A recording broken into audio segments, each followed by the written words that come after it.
ಎಲ್ರಿಗೂ ನಮಸ್ಕಾರ. Welcome back to my YouTube channel Meena Shivu. ಇವತ್ತಿನ ಈ ವಿಡಿಯೋ ತುಂಬ ಸ್ಪೆಷಲ್ ಆದಂಥ ವಿಡಿಯೋ ಅಂತ ಹೇಳ್ಬೋದು. ಎಲ್ರಿಗೂ ಕೂಡ ಎಲ್ಲ ಟೈಮಲ್ಲೂ ಇದು ತುಂಬಾ ಹೆಲ್ಪ್ ಆಗುತ್ತೆ. ಈ ವಿಡಿಯೋ ಎಲ್ಲರ ಲೈಫನ್ನು ಕೂಡ ಬದಲಾವಣೆ ಮಾಡುವಂಥ ವಿಡಿಯೋ ಆಗ್ಬೋದು ಅಂತ ಅಂದ್ಕೊಳ್ತೀನಿ. ಯಾವಾಗ ನಿಮಗೆ ಈ ವಿಡಿಯೋ ಸಿಗುತ್ತೋ ಆವಾಗ ನೀವು ತುಂಬಾ ಲಕ್ಕಿ ಆಗ್ತೀರಾ. ಈ ವಿಡಿಯೋದಲ್ಲಿ ನಾನೇನು ಹೇಳಕ್ಕೆ ಹೊರಟಿದ್ದೀನಿ ಅಂತಂದರೆ, ನಮ್ಮ ಒಂದು ಬಯಕೆ, ನಮ್ಮ ಒಂದು ವಿಶ್ ಈಡೇರಬೇಕು ಅಂತ ಹೇಳಿದ್ರೆ ನಾವು ಮ್ಯಾನಿಫೆಸ್ಟೇಷನನ್ನು ಮಾಡ್ಕೋಬೇಕು, ವಿಜುವಲೈಸೇಷನನ್ನು ಮಾಡ್ಕೋಬೇಕು, ಗ್ರ್ಯಾಟಿಟ್ಯೂಡನ್ನು ಸಲ್ಲಿಸಬೇಕು ಅನ್ನುವಂಥದ್ದು ನಮಗೆಲ್ರಿಗೂ ಗೊತ್ತಿರುವಂಥದ್ದೇ. ಆದರೆ ನಮ್ಮ ಒಂದು ಪ್ರಕೃತಿಯಲ್ಲಿ ವೈಬ್ರೇಷನ್ ಜಾಸ್ತಿ ಇದ್ದಂಥ ಸಮಯದಲ್ಲಿ ನಮ್ಮ ವೈಬ್ರೇಷನನ್ನು ಜಾಸ್ತಿ ಮಾಡ್ಕೊಂಡ್ಬಿಟ್ಟು ನಾವು ಮ್ಯಾನಿಫೆಸ್ಟೇಷನನ್ನು ಮಾಡಿಕೊಂಡ್ರೆ, ವಿಜುವಲೈಸೇಷನನ್ನು ಮಾಡಿಕೊಂಡ್ರೆ ಅದು ಬೇಗ ಈಡೇರುತ್ತೆ.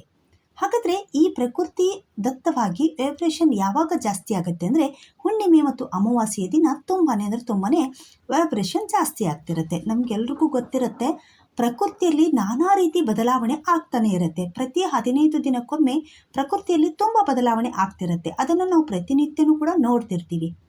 ನಮ್ಮ ಲೈಫಲ್ಲಿ ಕೂಡ ಅಷ್ಟೇ, ನಮ್ಮಲ್ಲೂ ಕೂಡ ಒಂದು ವೈಬ್ರೇಷನ್ ಜಾಸ್ತಿ ಮಾಡಿಕೊಂಡು ಪ್ರಕೃತಿ ದತ್ತವಾಗಿ ಸಿಗುವಂಥ ವೈಬ್ರೇಷನ್ ಜಾಸ್ತಿ ಆದಂಥ ಸಮಯದಲ್ಲಿ ಮ್ಯಾನಿಫೆಸ್ಟೇಷನನ್ನು ಮಾಡ್ಕೊಂಡ್ವಿ ಅಂತಂದರೆ ಅದು ತುಂಬಾ ವರ್ಕ್ ಆಗುತ್ತೆ. ಸೊ ಯಾವ ರೀತಿ ಮಾಡೋದು ಏನು ಅನ್ನೋದು ಡೀಟೇಲ್ಸ್ ಆಗಿ ಈ ವಿಡಿಯೋದಲ್ಲಿ ಹೇಳ್ತಾ ಹೋಗ್ತೀನಿ. ವಿಡಿಯೋವನ್ನು ಎಲ್ಲೂ ಸ್ಕಿಪ್ ಮಾಡದೆ ನೋಡಿ, ಖಂಡಿತ ಯೂಸ್ಫುಲ್ ಆಗುತ್ತೆ. ಯಾವ ರೀತಿ ಮಾಡೋದು, ಹಾಗೆ ಯೂನಿವರ್ಸಲ್ಲಿರುವಂಥ ಒಂದು ಎನರ್ಜೆಟಿಕ್ ಆದಂಥ ವೈಬ್ರೇಷನ್ಗೆ ನಮ್ಮ ವೈಬ್ರೇಷನ್ನ ಯಾವ ರೀತಿ ಕನೆಕ್ಟ್ ಮಾಡ್ಕೊಳ್ಳೋದು, ನಮ್ಮಲ್ಲಿರುವಂಥ ವೈಬ್ರೇಷನನ್ನು ನಾವು ಯಾವ ರೀತಿ ಜಾಸ್ತಿ ಮಾಡ್ಕೊಳ್ಳೋದು, ಹಾಗೆಯೇ ಯಾವ ರೀತಿ ಮ್ಯಾನಿಫೆಸ್ಟೇಷನನ್ನು ಮಾಡ್ಕೋಬೇಕು, ಒಂದು 3 ವಿಷಸ್ಸನ್ನು ತೊಗೊಂಡ್ಬಿಟ್ಟು ನಾವು ಮಾಡ್ಕೋಬೋದು. ಸೊ ಎಲ್ಲನೂ ಡೀಟೇಲ್ಸ್ ಆಗಿ ನಾನು ತೋರಿಸ್ತಾ ಹೋಗ್ತೀನಿ. ಸೊ ನೀವು ಇದನ್ನು ನಿಮ್ಮ ಲೈಫಲ್ಲಿ ಅಳವಡಿಕೆ ಮಾಡ್ಕೊಳ್ಳಿ, ಓಕೆನಾ? ಅದಕ್ಕಿಂತ ಮುಂಚೆ ಒಂದು ಸುಂದರವಾದಂಥ ರಂಗೋಲಿ ನಿಮಗಾಗಿ.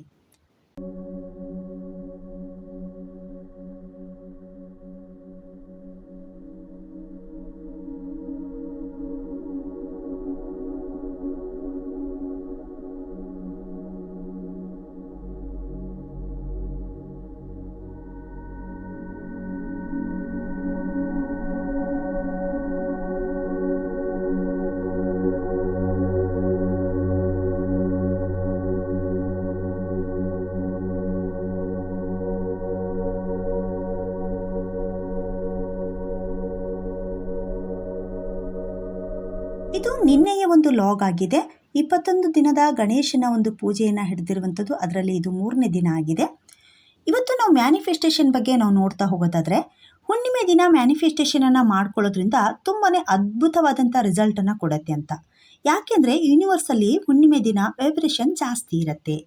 ಇದು ಭೂಮಿಯ ಮೇಲೂ ಕೂಡ ತುಂಬಾ ಪರಿಣಾಮವನ್ನು ಬೀರ್ತಾ ಇರುತ್ತೆ. ಪ್ರಕೃತಿಯಲ್ಲಿ ಸಾಕಷ್ಟು ಬದಲಾವಣೆ ಕೂಡ ಕಾಣಿಸ್ತಿರುತ್ತೆ. ರಾತ್ರಿ ಸಮಯದಲ್ಲಿ ನೀವು ಆಕಾಶವನ್ನು ನೋಡಿದರೆ, ಆಕಾಶದಲ್ಲಿರುವಂಥ ಕಾಯಗಳೆಲ್ಲವೂ ಕೂಡ ತಮ್ಮದೇ ಆದಂಥ ಒಂದು ಪ್ರತಿಕ್ರಿಯೆಯನ್ನು ನೀಡಿಸ್ತಾ ಇರ್ತವೆ. ಹಾಗೆ ಪ್ರಕಾಶಮಾನವಾಗಿ ಕೂಡ ಕಾಣಿಸ್ತಿರುತ್ತೆ. ಅಷ್ಟೇ ಅಲ್ಲ, ತುಂಬಾ ಕೂಲ್ ಆಗಿರುವಂಥ ವಾತಾವರಣ ಕೂಡ ಕಾಣ್ತಿರುತ್ತೆ. ಯಾರಿಗೆ ತಾನೇ ಹುಣ್ಣಿಮೆ ಚಂದ್ರ ಅಂದರೆ ಇಷ್ಟ ಇಲ್ಲ ಹೇಳಿ? ಸೊ ಅಷ್ಟೊಂದು ಕ್ಯೂಟ್ ಆದಂಥ ಒಂದು ಪರಿಸರದಲ್ಲಿ ಕಾಣಿಸ್ತಿರುತ್ತೆ. ಇದ್ರ ಜೊತೆಗೆ ತುಂಬಾ ವೈಬ್ರೇಷನ್, ಯೂನಿವರ್ಸಿಂದ ವೈಬ್ರೇಷನ್ ಕೂಡ ಕನೆಕ್ಟ್ ಆಗ್ತಾ ಇರುತ್ತೆ ಭೂಮಿಗೆ. ಇದ್ರ ಬಗ್ಗೆ ನಾವು ಸ್ವಲ್ಪ ಅಬ್ಸರ್ವ್ ಮಾಡಿದರೆ ಗೊತ್ತಾಗುತ್ತೆ ನಮಗೆ. ಈ ಹುಣ್ಣಿಮೆಯ ಸಮಯದಲ್ಲಿ, ಹುಣ್ಣಿಮೆ ಇನ್ನೊಂದು 2 ದಿನ ಇದೆ ಅಂತ ಅಂದಾಗಿಂದನೇ ಸ್ಟಾರ್ಟ್ ಆಗುತ್ತೆ. ಆವಾಗ ಒಂದು ಅಲೆಗಳು, ಸಮುದ್ರದ ಅಲೆಗಳ ತೀವ್ರತೆ ತುಂಬಾ ಜಾಸ್ತಿ ಆಗಿರುತ್ತೆ. ಇದೆಲ್ಲದೂ ಕೂಡ ನಾವು ಓದಿರ್ತೀವಿ, ಚಿಕ್ಕಂದಿನಿಂದನೂ ಕೂಡ ಸಾಕಷ್ಟು ಸರಿ ನಾವು ಇದ್ರ ಬಗ್ಗೆ ನಾವು ತಿಳ್ಕೊಂಡಿರ್ತೀವಿ. ಬಟ್ ಅದು ಎಷ್ಟು ನಿಜ ಎಷ್ಟು ಸುಳ್ಳು ಅನ್ನುವಂಥದ್ದು ಸೊ ಅಲ್ಲಿ ಹೋಗಿ ನೋಡಿದಾಗಲೇ ನಮಗೆ ಗೊತ್ತಾಗುತ್ತೆ. ಸಮುದ್ರದ ಅಲೆಗಳು ಏನಿದಾವಲ್ವ, ಅವೆಲ್ಲವೂ ಕೂಡ ತುಂಬಾ ಜಾಸ್ತಿ ಆಗ್ತಿರುತ್ತೆ. ತುಂಬ ಜಾಸ್ತಿ ಅಲೆಗಳು ಉಬ್ತಾ ಇರುತ್ತೆ, ಬರ್ತಾ ಇರುತ್ತೆ. ಸೊ ಇದನ್ನು ನಾವು ಕಣ್ಣಾರೆ ನೋಡ್ಬೋದು. ಅಂದರೆ ಹುಣ್ಣಿಮೆಯ ದಿನ ಯೂನಿವರ್ಸಿನ ಒಂದು ವೈಬ್ರೇಷನ್ ಜಾಸ್ತಿ ಆಗಿದೆ ಅನ್ನೋದಕ್ಕೆ ಇದೊಂದು ಬೆಸ್ಟ್ ಎಕ್ಸಾಂಪಲ್ ಅಂತ ಹೇಳ್ಬೋದು. ಅಂದರೆ ಪ್ರಕೃತಿಯಲ್ಲಿ ಇಂಥ ಎಲ್ಲ ಬದಲಾವಣೆಗಳು ಸಾಕಷ್ಟು ಆಗ್ತಿರುತ್ತೆ. ಬಟ್ ನಮಗೆ ಕಣ್ಣಿಗೆ ಕಾಣುವಂಥದ್ದು ಈ ಸಮುದ್ರದ ಅಲೆಗಳ ಒಂದು ಏರಿಳಿತವನ್ನು ನೋಡ್ಬೋದು. ಸೊ ಹಾಗಾಗಿ ಯೂನಿವರ್ಸಲ್ಲಿರುವಂಥ ಒಂದು ವೈಬ್ರೇಷನ್ ಏನಿದೆಯಲ್ಲ, ಈ ಹುಣ್ಣಿಮೆಯ ಹಿಂದೆ ಮುಂದಿನ ದಿನಗಳಲ್ಲಿ ಸಾಕಷ್ಟು ತನ್ನ ಪ್ರಭಾವವನ್ನು ಬೀರ್ತಾ ಇರುತ್ತೆ. ಹಾಗಾದರೆ ನಮ್ಮಲ್ಲೂ ಕೂಡ ಇಂಥ ವೈಬ್ರೇಷನನ್ನು ಜಾಸ್ತಿ ಮಾಡ್ಕೋಬೇಕಾಗತ್ತೆ. ಯಾಕೆಂದರೆ ವೈಬ್ರೇಷನ್ ನಮ್ಮಲ್ಲೂ ಕೂಡ ಜಾಸ್ತಿ ಇದ್ದು ಯೂನಿವರ್ಸಿನ ವೈಬ್ರೇಸಿಗೆ ಕನೆಕ್ಟ್ ಆಯಿತು ಅಂತ ಹೇಳಿದರೆ ಆದಷ್ಟು ಬೇಗ ನಮ್ಮ ವಿಶ್ ನೆರವೇರುತ್ತೆ. ಎಷ್ಟು ಬೇಗ ಆಗುತ್ತೋ ಅಷ್ಟು ಬೇಗ ನಮ್ಮ ವಿಶ್ ನೆರವೇರಿದರೆ ನಮಗೆ ಒಳ್ಳೆಯದಲ್ವಾ. ಸೊ ನಮ್ಮಲ್ಲಿ ಸಾಕಷ್ಟು ವಿಶ್ಗಳಿರ್ತವೆ. ಒಂದು ಬಯಕೆ ತೀರಿದ ಮೇಲೆ ಇನ್ನೊಂದು ಬಯಕೆ ಹುಟ್ಕೊಳ್ಳುತ್ತೆ. ಅದು ನಮ್ಮಲ್ಲಿ ಇದ್ದೇ ಇರುತ್ತೆ, ಯಾವುದೇ ಇರ್ಬೋದು. ಒಂದು ನಮಗೆ ಬೇಕು ಅಂತ ಅನಿಸಿದಾಗ ಅದು ಇನ್ನೇನು ಮುಗೀತು ಅಂದಾಗ ಇನ್ನೊಂದು ಹುಟ್ಕೊಳ್ಳುತ್ತೆ, ಮತ್ತೊಂದಿರುತ್ತೆ. ಸೊ ಹಾಗಾಗಿ ಈ ವಿಶ್ಗಳನ್ನು ಫಿಲ್ಫುಲ್ ಮಾಡ್ಕೊಳ್ಳೋಕ್ಕೆ ಉತ್ತಮವಾದಂಥ ವೇಗಳು ಇವೆಲ್ಲವೂ. ಸೊ ಹಾಗಾಗಿ ನಾವಿಲ್ಲಿ ಏನು ಮಾಡಬೇಕಾಗುತ್ತೆ, ನಮ್ಮ ವಿಷನ್ನು ಎಷ್ಟು ಬೇಗ ಆಗುತ್ತೋ ಅಷ್ಟು ಫಿಲ್ಫುಲ್ ಮಾಡ್ಕೊಳ್ಳೋಕ್ಕೆ ಟ್ರೈ ಮಾಡಬೇಕು. ಯೂನಿವರ್ಸ್ಗೆ ಆದಷ್ಟು ಬೇಗ ಕನೆಕ್ಟ್ ಆಗಬೇಕು. ಅದಕ್ಕೆ ಬೆಸ್ಟ್ ವೇ ಅಂತಂದರೆ ಮ್ಯಾನಿಫೆಸ್ಟೇಷನ್, ವಿಜುವಲೈಸೇಷನ್ ಹಾಗೆ ಗ್ರ್ಯಾಟಿಟ್ಯೂಡ್ ಇವನ್ನು ನಾವು ಸಲ್ಲಿಸಬೇಕಾಗತ್ತೆ. ಯೂನಿವರ್ಸಲ್ಲಿ ಜಾಸ್ತಿ ವೈಬ್ರೇಷನ್ ಇದ್ದಾಗ ನಾವು ಏನು ಮಾಡಬೇಕು, ನಮ್ಮಲ್ಲೂ ಕೂಡ ವೈಬ್ರೇಷನ್ ಜಾಸ್ತಿ ಇರಬೇಕು. ನಮ್ಮಲ್ಲಿ ವೈಬ್ರೇಷನ್ ಕಡಿಮೆ ಇದ್ದು ಯೂನಿವರ್ಸಲ್ಲಿ ಜಾಸ್ತಿ ವೈಬ್ರೇಷನ್ ಇತ್ತು ಅಂತಂದರೆ ಅದು ಖಂಡಿತ ಕನೆಕ್ಟ್ ಆಗಲ್ಲ. ಇದಕ್ಕೆ ಯಾವ ರೀತಿ ಆಗುತ್ತೆ ಅಂತ ಹೇಳಿದರೆ, ಇವಾಗ ಕರೆಂಟ್ ಇರುತ್ತೆ, ಕರೆಂಟಿನ ವಯರನ್ನು ಒಂದು ಲೋ ಕ್ವಾಲಿಟಿದು ಮತ್ತು ಇನ್ನೊಂದು ಹೈ ಕ್ವಾಲಿಟಿ ಕರೆಂಟಿನ ಪವರ್ ಇದ್ದಂಥ ವಯರನ್ನು ನೀವೇನಾದರೂ ಕನೆಕ್ಟ್ ಮಾಡಿದಾಗ ಆ ಲೋ ಕ್ವಾಲಿಟಿ ಇರುವಂಥ ವಯರ್ ಏನಾಗುತ್ತೆ, ಸುಟ್ಟೋಗ್ಬಿಡತ್ತೆ. ಸೊ ಹಾಗೆ ಆಗುತ್ತೆ. ಯೂನಿವರ್ಸಲ್ಲಿರುವಂಥ ವೈಬ್ರೇಷನ್ಗೆ ನಮ್ಮ ವೈಬ್ರೇಷನ್ ಕನೆಕ್ಟ್ ಆಗಬೇಕು ಅಂದರೆ ನಮ್ಮಲ್ಲೂ ಕೂಡ ವೈಬ್ರೇಷನ್ ಉತ್ಪತ್ತಿ ಆಗಬೇಕು. ವೈಬ್ರೇಷನನ್ನು ಜಾಸ್ತಿ ಮಾಡ್ಕೋಬೇಕು. ಏನು ಮಾಡಬೇಕು, ವೆರಿ ಸಿಂಪಲ್. ದಿನನಿತ್ಯದ ನಮ್ಮ ಲೈಫಲ್ಲಿ ಇವೆಲ್ಲವೂ ಕೂಡ ನಾವು ಮಾಡಿದ್ವಿ ಅಂತಂದರೆ ನಮಗೆ ಗೊತ್ತಿಲ್ಲದೇ ನಮ್ಮ ಒಳಗಡೆ ಒಂದು ವೈಬ್ರೇಷನ್ ಜಾಸ್ತಿ ಆಗುತ್ತೆ. ಸೊ ಏನೆಲ್ಲ ಮಾಡ್ಬೋದು ಅನ್ನೋದನ್ನು ಹೇಳ್ತಾ ಹೋಗ್ತೀನಿ. ಏನು ಅಂತ ಹೇಳಿದರೆ, ಪ್ರಾಣಿಗಳ ಮೇಲೆ ದಯೆ ಇರಬೇಕು. ನಮಗೆಲ್ರಿಗೂ ಗೊತ್ತು, ಪ್ರಕೃತಿಯಲ್ಲಿ ಸಾಕಷ್ಟು ಪ್ರಾಣಿಗಳು ನಮ್ಮ ಎದುರಿಗೆ ಇರ್ತವೆ. ನಾವು ಸಾಕಿದ ಪ್ರಾಣಿಗಳಾಗಿರ್ಬೋದು ಅಥವಾ ಬೇರೆ ಕಡೆ ಇರುವಂಥ ಪ್ರಾಣಿಗಳಾಗಿರ್ಬೋದು. ಪ್ರಾಣಿ ಪಕ್ಷಿಗಳಿಗೆ ಫಾರ್ ಎಕ್ಸಾಂಪಲ್ ಆಗಿ ಈಗ ಹಸುಗಳಿರುತ್ತೆ, ಹಸುಗಳಿಗೆ ಆಹಾರವನ್ನು ಕೊಡುವಂಥದ್ದಾಗಿರ್ಬೋದು. ನೀವು ಸಾಕಿದಂಥ ಹಸುಗಳೇ ಅಂತ ಅಲ್ಲ, ಬೇಕಾದಷ್ಟು ನಮಗೆ ಬೇರೆ ಕಡೆ ಸಿಗ್ತಿರತ್ತೆ, ಅವುಗಳಿಗೆ ಆಹಾರವನ್ನು ಕೊಡುವಂಥದ್ದು, ಹಣ್ಣುಗಳನ್ನು ಕೊಡುವಂಥದ್ದು, ಈ ಥರದ್ದೆಲ್ಲ ಮಾಡ್ಬೋದು. ಇನ್ನು ಪ್ರಾಣಿ ಪಕ್ಷಿಗಳಿಗೆ ಆಹಾರವನ್ನು ನೀಡುವಂಥದ್ದು. ಇವಾಗ ಪಕ್ಷಿಗಳಿಗೆ ಸದ್ಯತೆಗೆ ಇವಾಗ ಬೇಸಿಗೆ ಸ್ಟಾರ್ಟ್ ಆಯಿತು, ಪಾಪ ನೀರು ಕುಡಿಲಿಕ್ಕೆ ಇರಲ್ಲ. ಸೊ ಅವುಗಳಿಗೆ ನಾವೇನು ಮಾಡಬೇಕು, ನೀರನ್ನು ಕೊಡುವಂಥದ್ದು, ಕಾಳುಗಳನ್ನು ಇಡುವಂಥದ್ದು. ಈ ಥರದ್ದೆಲ್ಲವನ್ನು ಕೂಡ ನಾವು ಮಾಡಿದಾಗ ನಮ್ಮ ಒಳಗಡೆ ಒಂದು ಪಾಸಿಟಿವಿಟಿ ಅನ್ನುವಂಥದ್ದು ಉತ್ಪತ್ತಿ ಆಗುತ್ತೆ. ನಮ್ಮ ಒಳಗಡೆ ನಮ್ಮ ವೈಬ್ರೇಷನ್ ಜಾಸ್ತಿ ಆಗ್ತಾ ಹೋಗುತ್ತೆ. ನಮಗೆ ಗೊತ್ತಿಲ್ಲದೇ ನಾವು ಮಾಡುವಂಥ ಕೆಲಸಗಳಿಂದನೇ ನಮ್ಮಲ್ಲಿರುವಂಥ ಒಂದು ಎನರ್ಜಿ, ನಮ್ಮಲ್ಲಿರುವಂಥ ಒಂದು ಯೂನಿವರ್ಸಿಗೆ ಕನೆಕ್ಟ್ ಆಗುವಂಥ ವೈಬ್ರೇಷನ್ ಏನಿದೆಯಲ್ಲ ಅದು ಉತ್ಪತ್ತಿ ಆಗ್ತಾ ಹೋಗುತ್ತೆ. ಪ್ರಾಣಿ ಪಕ್ಷಿಗಳಲ್ಲಿ ದಯೆ ಇರಬೇಕು ಅನ್ನುವಂಥದ್ದು ಇದು ಇವಾಗಿಂದಲ್ಲ, ಪುರಾಣಗಳಲ್ಲೇ ಹೇಳಿದ್ದಾರೆ ಪ್ರಾಣಿ ಪಕ್ಷಿಗಳ ಬಗ್ಗೆ ದಯೆ ಇರಬೇಕು ಅಂತ. ಸೊ ಇದು ನಮ್ಮ ಯೂನಿವರ್ಸಿಗೆ ನಾವು ಕನೆಕ್ಟ್ ಆಗಬೇಕು ಅಂತಂದರೆ ಇದನ್ನು ಕೂಡ ನಾವು ಮಾಡಬೇಕಾಗತ್ತೆ. ಇನ್ನು ಪಾಸಿಟಿವ್ ಮೈಂಡ್ ಸೆಟ್ಟನ್ನು ಇಟ್ಕೊಳ್ಳುವಂಥದ್ದು. ಪಾಸಿಟಿವ್ ಮೈಂಡ್ ಸೆಟ್ಟನ್ನು ಇಟ್ಕೊಳ್ಳುವಂಥದ್ದು ಅಂತಂದರೆ ಎಲ್ಲದರಲ್ಲೂ ಪಾಸಿಟಿವಿಟಿ ಹುಡುಕೋದು ಅಂತ ಅಲ್ಲ. ನಾವು ಪ್ರತಿನಿತ್ಯನೂ ಕೂಡ ಲೈಫನ್ನು ಲೀಡ್ ಮಾಡ್ತಿರ್ತೀವಿ.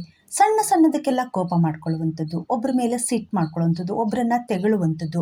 ಯಾವುದೋ ಒಬ್ಬ ವ್ಯಕ್ತಿ, ಇಬ್ಬರ ಒಂದು ಕಮ್ಯುನಿಕೇಷನ್ ನಡೀತಾ ಇರಬೇಕಾದ್ರೆ ಯಾವುದೋ ಇನ್ನೊಬ್ಬ ವ್ಯಕ್ತಿಯ ಅಲ್ಲಿ ಅಬ್ಸೆಂಟ್ ಇರ್ತಾರೆ, ಅವ್ರು ಇರೋದಿಲ್ಲ. ಸೊ ಆದರೂ ಕೂಡ ಅವ್ರ ಬಗ್ಗೆ ನಾವು ಮಾತನಾಡುವಂಥದ್ದು, ಅವ್ರ ಹಿಂದೆ ಮುಂದೆ ಮಾತನಾಡುವಂಥದ್ದು, ಒಬ್ಬ ವ್ಯಕ್ತಿಯ ಬಗ್ಗೆ ಗೊತ್ತಿಲ್ಲದೆ ಅವರನ್ನು ಹೀಯಾಳಿಸುವಂಥದ್ದಾಗಿರ್ಬೋದು, ಅಥವಾ ಅವರ ಪರಿಸ್ಥಿತಿಯನ್ನು ನೋಡಿಬಿಟ್ಟು ನಾವು ಅವರನ್ನು ಹೀಯಾಳಿಸುವಂಥದ್ದಾಗಿರ್ಬೋದು.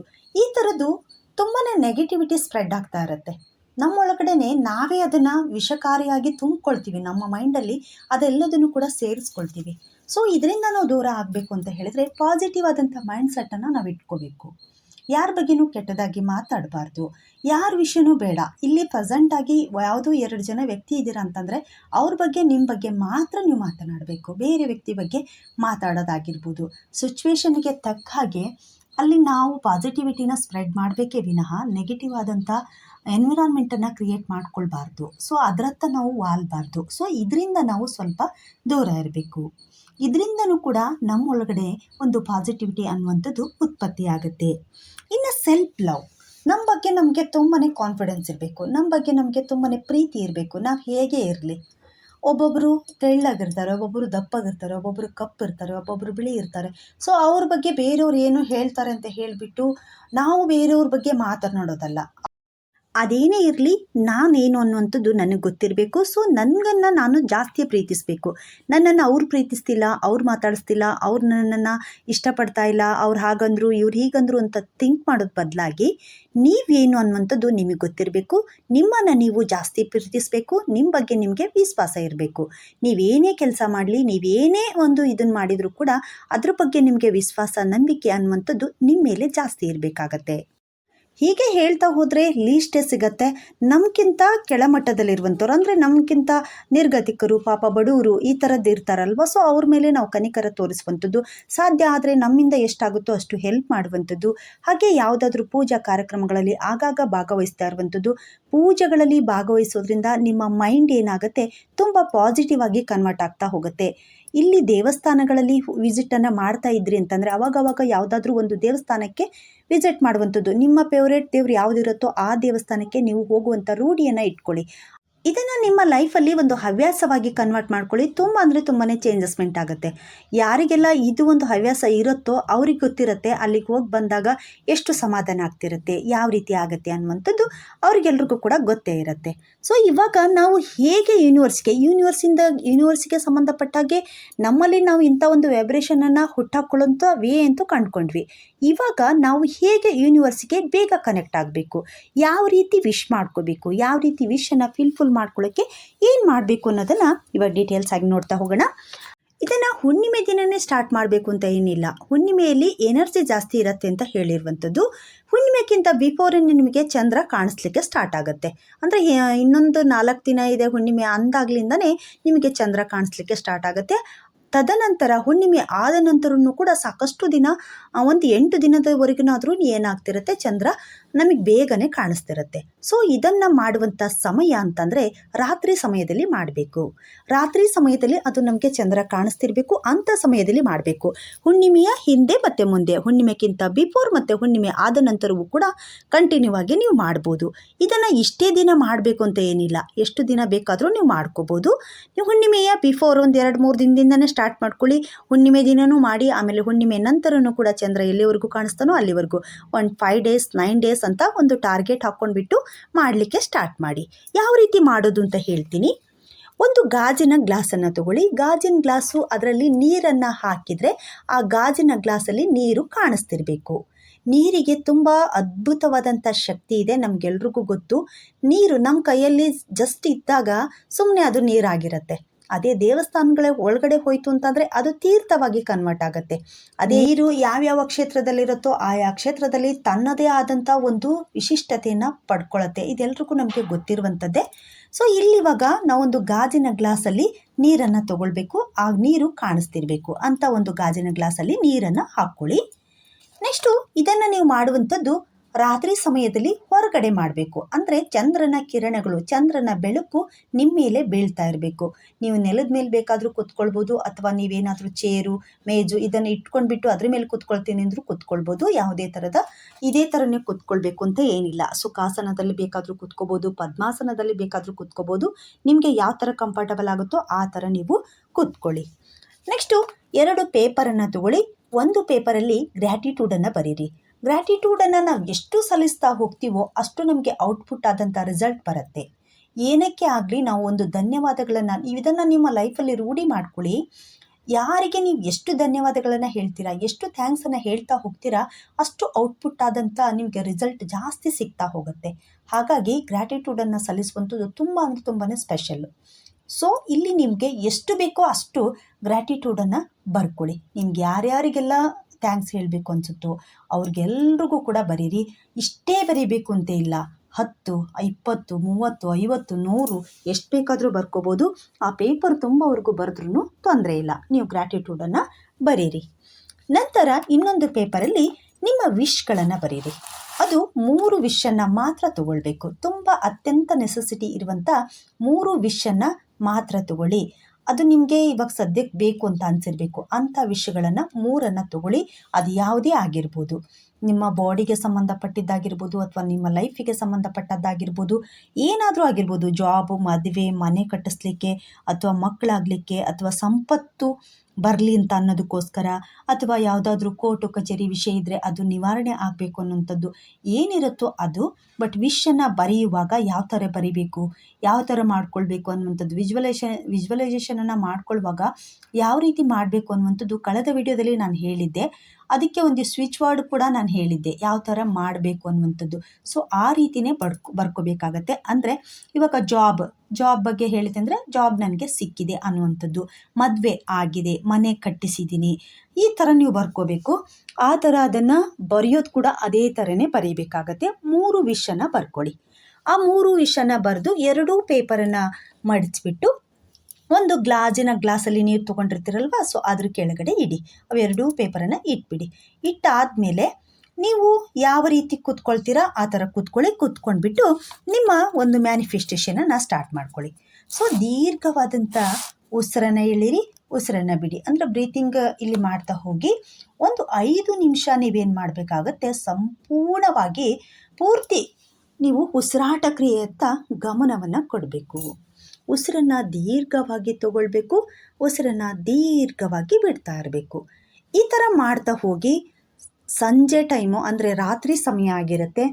ಇದನ್ನು ಯಾರು ಬೇಕಾದರೂ ಮಾಡ್ಬೋದು. ಜಾಬ್ ಹೋಲ್ಡರ್ಸ್ ಮಾಡ್ಬೋದು, ಅಥವಾ ಯಾವುದಾದ್ರೂ ವರ್ಕ್ ಮಾಡೋರಾಗಿರ್ಬೋದು, ಅಂದರೆ ವ್ಯಾಪಾರಸ್ಥರಾಗಿರ್ಬೋದು, ಅಥವಾ ಮನೇಲಿರೋರಾಗಿರ್ಬೋದು. ಎಲ್ಲರೂ ಕೂಡ ನೈಟ್ ಫ್ರೀಯಾಗೇ ಇರ್ತಾರೆ. ನೈಟಲ್ಲಿ ಇದೇ ಟೈಮಿಗೆ ಮಾಡಬೇಕು ಅಂತ ಏನಿಲ್ಲ. ನಿಮಗೆ ಯಾವಾಗ ಚಂದ್ರ ಕಾಣಿಸ್ತಿರ್ತಾನೋ ಒಟ್ಟು ಆವಾಗ ಮಾಡಬೇಕಾಗತ್ತೆ. ಸೊ ನೀವು ಮಾಡ್ತಾ ಇರಬೇಕಾದ್ರೆ ಬ್ರೀತಿಂಗನ್ನು ಜೋರಾಗಿ ಮಾಡ್ತಾ ಹೋಗಿ. ಅಂದರೆ ಉಸಿರಾಟ ಕ್ರಿಯೆಯನ್ನು ನೀವು ಜೋರಾಗಿ ಉಸಿರಾಡಬೇಕಾಗತ್ತೆ. ಜೋರಾಗಿ ಉಸಿರನ್ನು ಎಳ್ಕೊಳ್ಳೋದು, ಜೋರಾಗಿ ಉಸಿರನ್ನು ಬಿಡುವಂಥದ್ದು. ದೀರ್ಘವಾದಂಥ ಉಸಿರನ್ನು ಎಳ್ಕೊಂಡು ದೀರ್ಘವಾದಂಥ ಉಸಿರನ್ನು ಬಿಡುವಂಥದ್ದು. ಆ ಥರ ಮಾಡ್ತಾ ಒಂದು 5 ನಿಮಿಷದವರೆಗೆ ನಿಮ್ಮ ಬ್ರೀತಿಂಗ್ ಕಡೆ ನೀವು ಫುಲ್ ಕಾನ್ಸಂಟ್ರೇಟ್ ಮಾಡಬೇಕಾಗತ್ತೆ. ಬ್ರೀತಿಂಗ್ ಮಾತ್ರ, ಏನೂ ನಿಮಗೆ ಕೇಳಿಸ್ತಾ ಇಲ್ಲ, ಯಾವುದು ಕೂಡ ನಿಮ್ಮ ಹತ್ರ ಇಲ್ಲ, ನೀವು ಕಣ್ಣು ಮುಚ್ಕೊಂಡಿದ್ದೀರಾ, ಜಸ್ಟ್ ನಿಮ್ಮ ಬ್ರೀತಿಂಗ್ ಅಷ್ಟೇ ನಿಮಗೆ ಗಮನ ಬರ್ತಾ ಇದೆ. ಸೊ ಆ ಥರ ಮಾಡಬೇಕು. ಒಂದು 5 ನಿಮಿಷ ಮಾಡ್ಕೊಳ್ಳಿ. 5 ನಿಮಿಷ ಪೂರ್ತಿ ಬ್ರೀತಿಂಗನ್ನು ಕಂಪ್ಲೀಟಾಗಿ ಮಾಡಿ ಆದ ನಂತರ ನಿಮ್ಮ ವಿಶ್ ಏನಿದೆಯಲ್ಲ, ನಿಮ್ಮ ಒಂದು 3 ವಿಶ್ ಬರೆದಿರ್ತೀರಲ್ವ, ಸೊ ಆ ವಿಶನ್ನು ನೀವು 3 ವಿಶನ್ನು ಅಂದ್ಕೊಳ್ಳಿ, ಹೇಳ್ಕೊಳ್ಳಿ. ಅದು ಯಾವ ಥರ ಮ್ಯಾನಿಫೆಸ್ಟೇಷನ್ ಮಾಡ್ಕೋಬೇಕು, ಆಗಿದೆ ಅನ್ನೋ ಥರ. ಅಂದರೆ ನನಗೆ ಜಾಬ್ ಸಿಕ್ಕಿದೆ, ಮದುವೆ ಆಗಿದೆ, ನಾನು ತುಂಬ ಆರಾಮಾಗಿದ್ದೀನಿ. ಅಂದರೆ ಒಂದೊಂದೇ ವಿಶ್ ತೊಗೊಳ್ಳಿ. ಈಗ ಜಾಬ್ ತೊಗೊಂಡಿದ್ದೀರಾ, ನನಗೆ ಜಾಬ್ ಸಿಕ್ಕಿದೆ, ನಾನು ಜಾಬನ್ನು ಮಾಡ್ತಾಯಿದ್ದೀನಿ, ನನ್ನ ಜಾಬ್ ನಾನೇನು ಅಂದ್ಕೊಂಡಿದ್ದೀನೋ ಅದೇ ಜಾಬ್ ನನಗೆ ಸಿಕ್ಕಿದೆ, ನಾನು ತುಂಬ ಸಂತೋಷವಾಗಿದ್ದೀನಿ, I am so lucky, I am so happy ಅಂತ ಹೇಳಬೇಕು. ಸೊ ಈ ಥರನೇ 3 ವಿಶನ್ನು ನೀವು ನಿಮ್ಮ ವಿಶನ್ನು ಮ್ಯಾನಿಫೆಸ್ಟೇಷನ್ ಮಾಡ್ಕೋಬೇಕು. ನಿಧಾನಕ್ಕೆ ಮಾಡ್ಕೊಳ್ಳಿ, ಇಷ್ಟೇ ಟೈಮ್ ಅಂತಿಲ್ಲ, ನಿಮಗೆ ಬೇಕಾದಷ್ಟು ಟೈಮನ್ನು ತೊಗೊಳ್ಬೋದು. ಆರಾಮಾಗಿ ಮಾಡಿ. ಆರಾಮಾಗಿ ಈ ಥರ ಮಾಡ್ಕೊಳ್ತಾ ನೀವು ಪ್ರತಿನಿತ್ಯನೂ ಕೂಡ ಇದನ್ನೇ ಮಾಡಬೇಕಾಗತ್ತೆ. ಈ ಥರ ಒಂದೊಂದೇ ವಿಷಯನ ತೊಗೊಳ್ಬೇಕು, ಒಂದೊಂದನ್ನೇ ಮಾಡಬೇಕು. ಒಂದಾದಮೇಲೆ ದಿನ ಒಂದೊಂದು ಮಾಡೋದಲ್ಲ, ಒಂದೇ ದಿನದಲ್ಲೇ 3 ಮಾಡೋದು. ಒಂದಾದಮೇಲೆ ಮತ್ತೊಂದು, ಈ ಥರ ಮಾಡಿಕೊಂಡು ಫುಲ್ ಮಾಡಿಕೊಂಡು ಮುಗಿದಾದಮೇಲೆ ಏನು ಮಾಡಬೇಕು ಅಂತಂದರೆ, ಇವಾಗ ನಾವು ಮ್ಯಾನಿಫೆಸ್ಟೇಷನನ್ನು ಮಾಡ್ಕೊಂಡ್ವಿ, ಗ್ರ್ಯಾಟಿಟ್ಯೂಡನ್ನು ಸಲ್ಲಿಸಿದ್ದೀವಿ, ಹಾಗೆ ಯೂನಿವರ್ಸಿಗೂ ಕೂಡ ಕನೆಕ್ಟ್ ಆದ್ವಿ, ಇದೆಲ್ಲದು ಆಯಿತು. ಇವಾಗ ನಿಮಗೆ 1 ದಿನ 2 ದಿನ ಹೀಗೆ ಮಾಡಿದಾಗ ನಿಮಗೇನು ಅನಿಸಲ್ಲ. ಇದ್ರದ್ದು ಬಗ್ಗೆ ನಿಮಗೆ ಏನಾದರೂ ರೂಢಿ ಇತ್ತು ಅಂತಂದರೆ ಒಂದೇ ದಿನಕ್ಕೆ ಅದರ ಪ್ರಭಾವ ನಿಮಗೆ ಗೊತ್ತಾಗ್ಬಿಡತ್ತೆ. ಇನ್ ಕೇಸ್ ನಿಮಗೆ 1-2 ದಿನ ಮಾಡಿ ಆದಮೇಲೆ ಯಾವ ಥರ ಆಗುತ್ತೆ ಅಂತಂದರೆ, ನೀವು ಮ್ಯಾನಿಫೆಸ್ಟೇಷನನ್ನು ಮಾಡಿಕೊಂಡು ಏನು ಮಾಡ್ತಿರ್ತೀರಲ್ವ, ಮ್ಯಾನಿಫೆಸ್ಟೇಷನ್ ಮಾಡುವಂಥ ಸಮಯದಲ್ಲಿ ನಿಮ್ಮ ಕೈ ಕಾಲೆಲ್ಲವೂ ಒಂಥರ ಹಗೂರ ಆದಂಗೆ ಆಗೋದು, ಕೈ ಕಾಲಲ್ಲಿ ಏನು ಜೀವನೇ ಇಲ್ಲೇನೋ ಆಗುವಂಥದ್ದು. ನೀವು ಸುಖಾಸನದಲ್ಲಿ ಕೂತ್ಕೊಳ್ಳಿ, ಪದ್ಮಾಸನದಲ್ಲಿ ಕೂತ್ಕೊಳ್ಳಿ, ನಿಮ್ಮ ಬಾಡಿ ಒಂಥರ ಮುದುಡಿದ ರೀತಿ ಆಗುವಂಥದ್ದು, ಈ ಥರ ಫೀಲ್ ಆಗ್ತಿರುತ್ತೆ. ಸೊ ಇದನ್ನು ಯಾರು ಮಾಡ್ತಿರ್ತೀರಾ, ಸೊ ಅವರಿಗೆ ಈ ಥರ ಫೀಲ್ ಆಯಿತು ಅಂತ ಹೇಳಿದ್ರೆ ಖಂಡಿತ ನೀವು ಯೂನಿವರ್ಸಿಗೆ ಕನೆಕ್ಟ್ ಆದ್ರಿ ಅಂತ ಅರ್ಥ. ಸೊ ಈ ಥರ ನೀವು ಆಗಬೇಕು. ಆ ಥರ ಆಗೋ ದಿನದವರೆಗೂ ನೀವು ಮಾಡ್ತಾ ಹೋಗಬೇಕು. ಸೊ ಈ ಥರ ಮಾಡ್ತಾ ಹೋಗಿ ಖಂಡಿತ ಫುಲ್ ಆಗುತ್ತೆ. ಪ್ರಕೃತಿಯಲ್ಲಿ ವೈಬ್ರೇಷನ್ ಜಾಸ್ತಿ ಇರೋದ್ರಿಂದ ಆ ಚಂದ್ರನ ಕಿರಣಗಳು ನೇರವಾಗಿ ಭೂಮಿಗೆ ಬೀಳ್ತಾ ಇರುತ್ತೆ. ನೀವು ಮ್ಯಾನಿಫೆಸ್ಟೇಷನನ್ನು ಮಾಡ್ತಾ ಇದ್ದೀರಾ, ಮೆಡಿಟೇಷನನ್ನು ಮಾಡುವಂಥ ಸಮಯದಲ್ಲಿ ನೀವು ಕೂಡ ಹೊರಗೆ ಕೂತ್ಕೊಂಡು ಮಾಡ್ತಾ ಇರ್ತೀರಾ.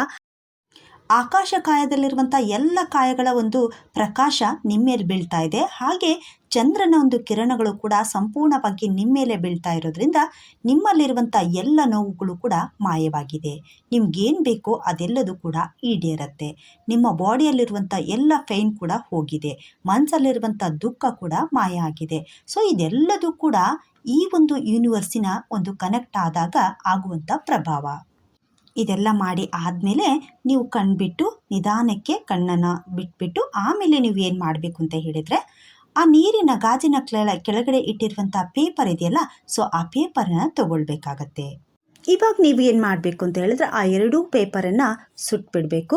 ಅಂದರೆ ನಾವು ಯೂನಿವರ್ಸಿಗೆ ಅದನ್ನು ಕಳಿಸ್ಬೇಕಲ್ವಾ, ನಮ್ಮ ಒಂದು ಗ್ರ್ಯಾಟಿಟ್ಯೂಡ್ ಮತ್ತು ನಮ್ಮ ಒಂದು ಮ್ಯಾನಿಫೆಸ್ಟೇಷನನ್ನು ಅಂದರೆ ವಿಜುವಲೈಸೇಷನನ್ನು ನಾವು ಕಳಿಸ್ಬೇಕಲ್ವಾ ಯೂನಿವರ್ಸಿಗೆ. ಸೊ ಹಾಗಾಗಿ ನಮ್ಮ ಕನಸುಗಳನ್ನು ಸುಡೋದಾ ಅಂತ ನೀವು ಅಂದ್ಕೊಳ್ಳೋಕೆ ಹೋಗಬೇಡಿ, ಖಂಡಿತ ಇಲ್ಲ. ಇವನ್ನೆಲ್ಲವನ್ನು ಕೂಡ ಸುಟ್ಬಿಟ್ಟು ಅಂದರೆ ಬೆಂಕಿಗೆ ನಾವು ಅಗ್ನಿದೇವನಿಗೆ ಅರ್ಪಣೆ ಮಾಡಬೇಕು. ಅಗ್ನಿ ಮತ್ತು ಗಾಳಿಯ ಮುಖಾಂತರನೇ ಆ ಒಂದು ಯೂನಿವರ್ಸಿಗೆ ಕಳಿಸ್ಲಿಕ್ಕೆ ಸಾಧ್ಯ. ಸೊ ಹಾಗಾಗಿ ನಾವು ಅದನ್ನು ಸುಟ್ಬಿಟ್ಟು ಏನು ಮಾಡಬೇಕಾಗತ್ತೆ, ಅದು ತಣ್ಣಗಾದಮೇಲೆ ಅದೆರಡೂ ಕೈಯಿಂದ ತೊಗೊಂಡ್ಬಿಟ್ಟು ಮೇಲಕ್ಕೆ ಮುಖ ಮಾಡಿ, ಅಂದರೆ ಯೂನಿವರ್ಸಿಗೆ ಆಕಾಶಕ್ಕೆ ಮುಖ ಮಾಡಿಬಿಟ್ಟು ಅದನ್ನು ಊಬಿಸ್ಬೇಕಾಗತ್ತೆ. ಕಣ್ಣು ಮುಚ್ಕೊಂಡು ಊಬಿಸ್ಕೊಳ್ಳಿ. ಭಕ್ತಿಯಿಂದ ಕೈ ಮುಗಿದು ಒಂದು ಗ್ರ್ಯಾಟಿಟ್ಯೂಡನ್ನು ಸಲ್ಲಿಸಿ. ನಂತರ ಆ ಗ್ಲಾಸಲ್ಲಿರುವಂಥ ನೀರು ಬರೀ ನೀರಾಗಿರಲ್ಲ, ಈಗ ಅದು ತುಂಬಾ ಅಂದರೆ ತುಂಬಾ ಪವರ್ಫುಲ್ ಆದಂಥ ನೀರು. ಅಂದರೆ ನೀವಿವಾಗ ಏನನ್ನು ಸಲ್ಲಿಸಿದ್ರಲ್ವ, ಏನು ಗ್ರ್ಯಾಟಿಟ್ಯೂಡನ್ನು ಸಲ್ಲಿಸಿದ್ದೀರಾ, ಏನು ವಿಜುವಲೈಸೇಷನನ್ನು ಮಾಡ್ಕೊಂಡಿದ್ದೀರಲ್ಲ, ಅದೆಲ್ಲದೂ ಕೂಡ ಅದರೊಳಗಡೆ ಸೇರಿಕೊಂಡಿದೆ. ಹಾಗೆಯೇ ಯೂನಿವರ್ಸಲ್ಲಿರುವಂಥ ವೈಬ್ರೇಷನ್, ಯೂನಿವರ್ಸಲ್ಲಿದ್ದಂಥ ಎನರ್ಜಿ ಕೂಡ ಅದರೊಳಗಡೆ ಸೇರ್ಪಡೆಯಾಗಿದೆ. ಇವಾಗ ಅದು ತುಂಬಾ ಎನರ್ಜೆಟಿಕ್ ಆದಂಥ ನೀರಾಗಿದೆ. ಸೊ ಆ ನೀರನ್ನು ನೀವು ತೊಗೊಂಡ್ಬಿಟ್ಟು ಒಂದೆರಡು ಹನಿ ತೊಗೊಂಡು ನಿಮ್ಮ ನೆತ್ತಿ ಮೇಲೆ ಹಾಕ್ಕೊಳ್ಳಿ. ಜಾಸ್ತಿ ನೆಲಕ್ಕೆಲ್ಲ ಚೆಲ್ಲಬಾರ್ದು, ನೆತ್ತಿ ಮೇಲೆ ಹಾಕ್ಕೊಂಡ್ಬಿಟ್ಟು ಅದನ್ನು ಸಂಪೂರ್ಣವಾಗಿ ಒಂದು ಹನಿನೂ ಕೂಡ ವೇಸ್ಟ್ ಮಾಡದೆ ನೀವು ಸಂಪೂರ್ಣವಾಗಿ ಕುಡಿದು ಬಿಡಬೇಕು. ಸೊ ಈ ಥರ ಕುಡಿದು ನೀವು ಏನು ಮಾಡ್ತೀರಾ, ರಿಲ್ಯಾಕ್ಸ್ ಆಗ್ತೀರಾ. ಇದನ್ನು ನೀವು ಒಂದು ಪ್ರೊಸೆಸ್ ಆಗಿ ಇಟ್ಕೊಳ್ಳಿ. ಆದರೆ ಇದನ್ನು ನೀವು ಮಾಡುವಾಗ ನೆನಪಿರಲಿ, ದಿನ ಒಂದೊಂದು ವಿಷನ್ನು, ಬೇರೆ ಬೇರೆ ವಿಷನ್ನು ಬರಿಬಾರ್ದು. ನೀವು ಬರೆದಿರುವಂಥ ಒಂದು 3 ವಿಷನ್ನು ತೊಗೊಂಡಿದ್ದೀರ ಅಂತಂದರೆ ಅದು ಕಂಟಿನ್ಯೂ ಆಗಿ ಅದೇ 3 ವಿಷನ್ನು ಕಂಟಿನ್ಯೂ ಮಾಡಬೇಕು. 3 ಡೇಸ್ ಮಾಡ್ಬೋದು, 5 ಡೇಸ್ ಮಾಡ್ಬೋದು, ಅಥವಾ 9 ಡೇಸ್ ಮಾಡ್ಬೋದು. ಎಷ್ಟು ದಿನ ಬೇಕಾದರೂ ನೀವು ಮಾಡ್ಕೋಬೋದು. ಬಟ್ಟು ಒಂದೇ ವಿಷ ಆಗಿರಲಿ, ಅಂದರೆ ಇವತ್ತು ತೊಗೊಂಡಿರುವಂಥ 3 ಏನು ವಿಷ ಇರುತ್ತಲ್ವ ಅದೇ ಕಂಟಿನ್ಯೂ ಆಗಿ ಒಂದು ಪ್ರೊಸೆಸ್ಸಲ್ಲಿ ಇದು ಕಂಟಿನ್ಯೂ ಆಗಿ 3 ವಿಷನ್ನು ತೊಗೊಂಡಿದ್ದೀರ ಅಂದರೆ ಅದೇ 3 ವಿಷಯನೇ ಕಂಟಿನ್ಯೂ ಆಗಿ ನೀವು ತಗೊಳ್ತಾ ಹೋಗಬೇಕಾಗತ್ತೆ. ವಿಡಿಯೋ ಸ್ವಲ್ಪನಾದರೂ ಉಪಯುಕ್ತ ಅಂತ ಅನಿಸಿದರೆ ಒಂದು ಲೈಕ್ ಕೊಡೋದನ್ನು ಮರಿಬೇಡಿ. ಹಾಗೆ ಸಬ್ಸ್ಕ್ರೈಬ್ ಆಗದೆ ವಿಡಿಯೋನ ಏನಾದರೂ ನೋಡ್ತಾ ಇದ್ದೀರಾ ಅಂತಂದರೆ ಒಂದು ಸಬ್ಸ್ಕ್ರೈಬ್ ಆಗಿ, ಯಾಕೆಂದರೆ ಈ ಥರದ್ದೇ ಮತ್ತಷ್ಟು ವಿಡಿಯೋಗಳು ನಿಮಗೆ ಬೇಗನೆ ಸಿಗತ್ತೆ. ಸೊ ಹಾಗಾಗಿ ಧನ್ಯವಾದಗಳು.